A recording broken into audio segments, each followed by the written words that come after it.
did you see the Girl last night on HBO? Yeah, I saw it. I didn't like it. I won't lie to you. I didn't like it. It's not getting great reviews at all. I wanted to hear your take on it, Dean. Did you see it?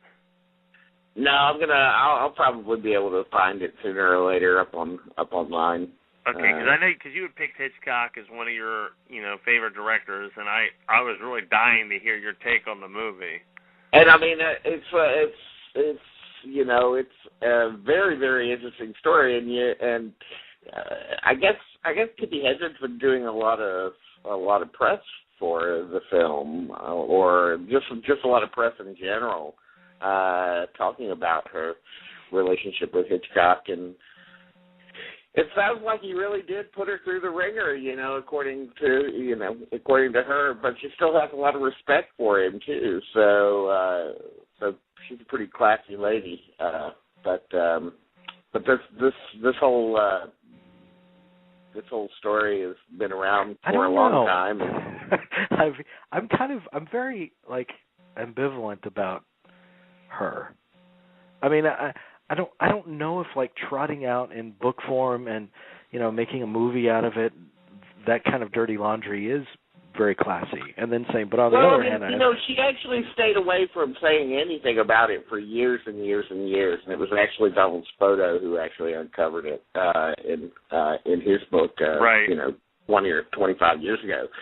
So she actually didn't say anything about it for years and years. Like, it wasn't a story like in the 60s or in the 70s. She just went on her way and did her thing, and did only occasional supporting roles in films, but never a big leading role ever again after working with Hitchcock, and just went on her way doing her animal rights activities, and never really talked about it at all. And I think it's only now that she's talking about it.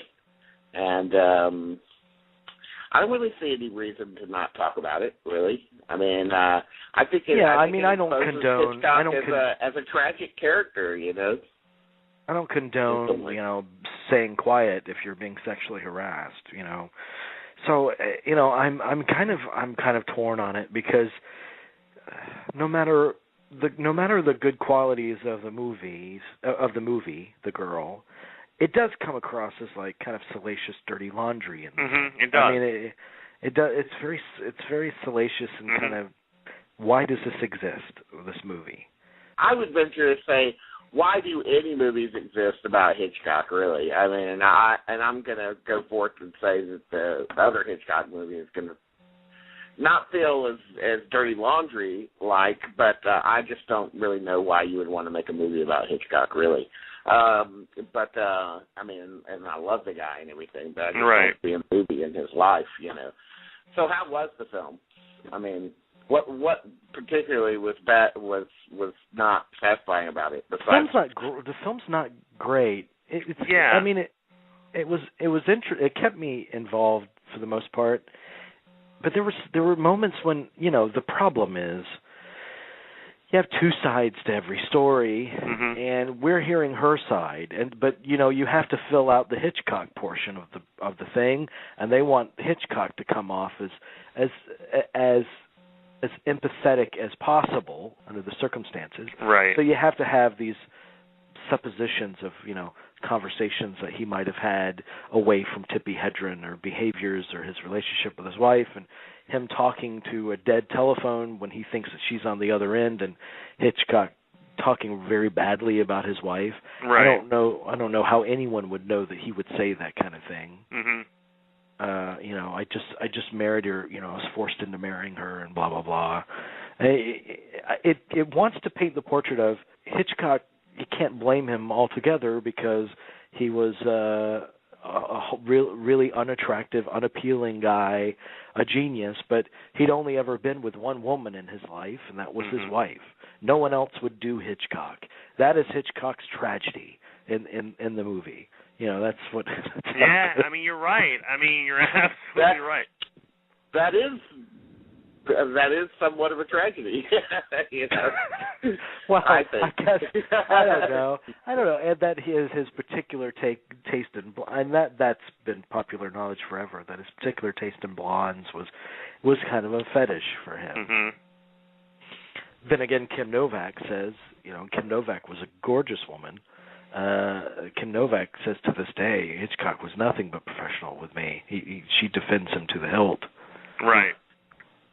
Well, I mean, was there any sense in the film that this was something that he felt this was his last chance at anything like this? I mean, he had been professional all of his life with all of these women that he had cast, and that there was a certain sense of desperation about. I mean, do you get that sense, or is it just painted all just like he's just a shitty guy? It wasn't painted as a cycle. It just was painted as there was something about her. She was so spectacular that he had to have her. But no other actresses had come out and said that he treated him that way, did they? No. As a matter of fact, no. Well, I mean, let me ask you this. Let me ask both of you guys, because we talked about this last night while watching it. Now, there's Grace Kelly. Now, if he tried anything on Grace Kelly, wouldn't her father have dropped the gauntlet? Yeah. I mean, exactly. I mean, so there was that. Did he try? It just seemed distasteful. With Hitchcock, I can with the movie Hitchcock, I can see celebration of movies, and genuinely interesting behind the scenes look at a movie. There wasn't anything interesting in terms of behind the scenes of the Birds or Marnie in this one. Not at all. I agree with you on that. There was nothing. What do you think of the performances, Jerry? I couldn't get out of my head what you wrote about Toby Jones. It was the second time that he would be, playing, a famous person that someone else will be playing. And probably winning all the awards for it. But there was that. But also, I thought there's something almost. Sienna Miller, while she's a very attractive girl, has never really made like a strong impact in the movie, unless I'm mistaken.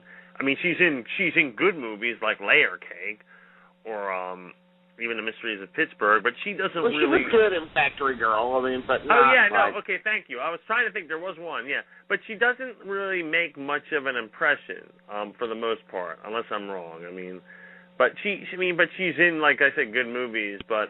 So I thought there's something really interesting about casting her. It does seem like there might have been a